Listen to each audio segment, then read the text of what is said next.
Welcome to Odia बहु lifestyle. सबु प्रकार चाट खाई किंतु अंडार चाट केबे खाई कि मो भिडटी को फास्ट रु लास्ट पर्यंत देखंतु। अंडा आलू को प्रथमे मु बॉयल करदेली, मटर को प्रेशर कुकर रे सिझेई देली। एबे सरिष तेल गरम हो गला, फुटण देली। फुटण भल भाव में फुटी सारिबा परे पियाज को देली। पियाज हल्का ब्राउन कलर हो गलानी। एबे अदा रसुण छेचा देली।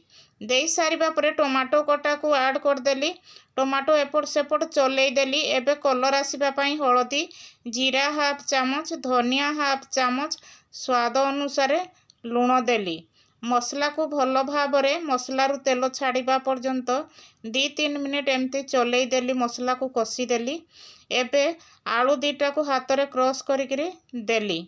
एपटे मटर भी सिझेई रखी, मटर को ढाली देली। ढालिकी ताकू भल भाव में चलई देकरी किछि समय फुटिबा पई देली। भल भाव में फुटी गलानी। लास्ट रे मु गरम मसला देइतिली। घुगनी एबे मोर रेडी हो गला। एबे मु प्लेट को सर्व कली करिकरी। एबे चाट रे मोर जहाँ जहाँ दरकार प्रथमे प्लेट रे काटिकरी रेडी करदेली। प्रथमे मु घुगनी ऊपर देली मिक्सचर। एपटे काटी रखिथिबा पियाज ऐड करदेली, धनिया पत्र देली।